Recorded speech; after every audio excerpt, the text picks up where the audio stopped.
in order to change their lives.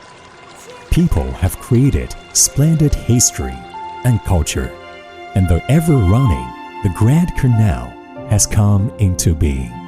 It has injected abundant resources into Jiangsu and become an important part of Jiangsu's cultural and tourism road.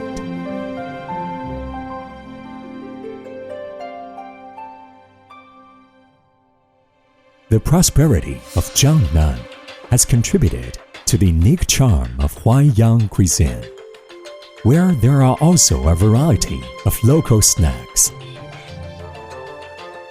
Taking a sightseeing boat to appreciate the cultural charm of the Grand Canal, you can have a panoramic view of the Jiangnan.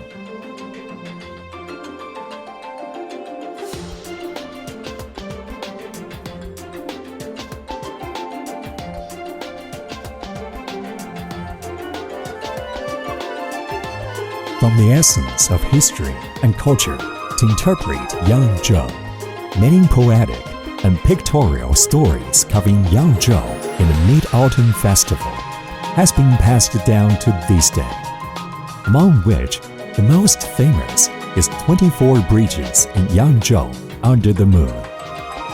And the scene of all stars gathering around the moon reflects the beautiful bow of the city. Its unique natural and cultural environment has fostered unique characteristics of Yangzhou cuisine. Wensi tofu has become one of the famous dishes in Jianghuai area.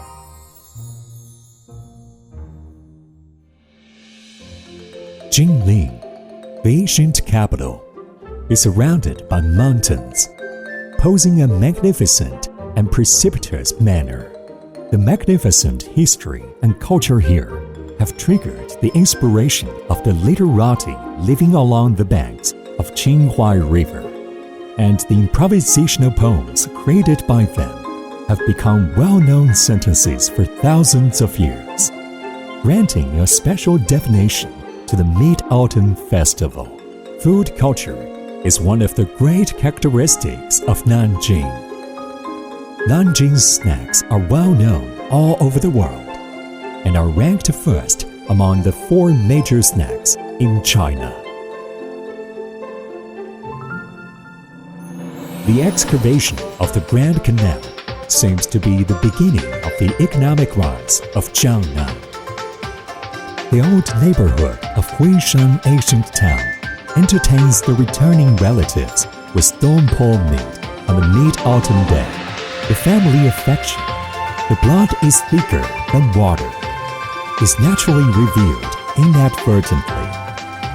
Wuxi, where the snack culture is well developed, people have unique preferences for wonton and xiaolongbao. Dessert is one of the characteristics of Wuxi cuisine.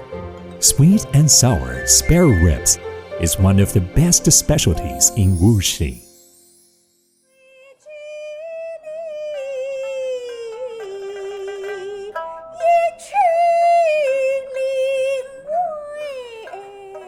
You cannot mention the beauty of the landscape without mentioning Suzhou. The marvelous spectacle of 9 moons being connected by the stone lake is a definition given to the city by the Mid-Autumn Festival. It has become the essence of folk customs and inherited the power of order. Suzhou enjoys rich local food and products, and there are various kinds of Suzhou-style snacks with local characteristics, reflecting the local quality of life and regional characteristics.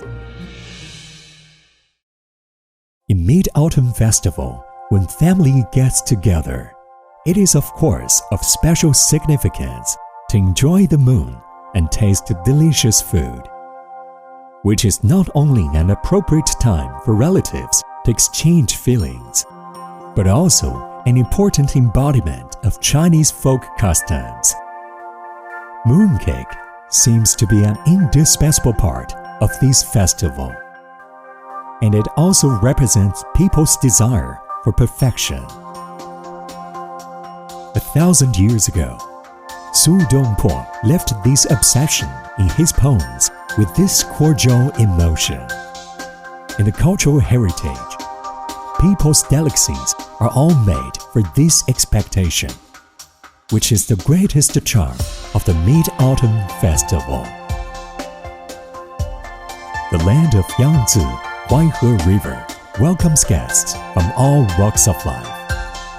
Whether it is the beautiful scenery of the slender West Lake, the scenery of the former residence of Qinghua, or the Nanchang Street with romantic stories. The garden art of Suzhou is the most classic and true portrayal of Wu culture. During the Mid-Autumn Festival, let's enjoy the delicious food, culture, and the moon with our relatives in a picturesque scenery, which is the best gift of nature to people.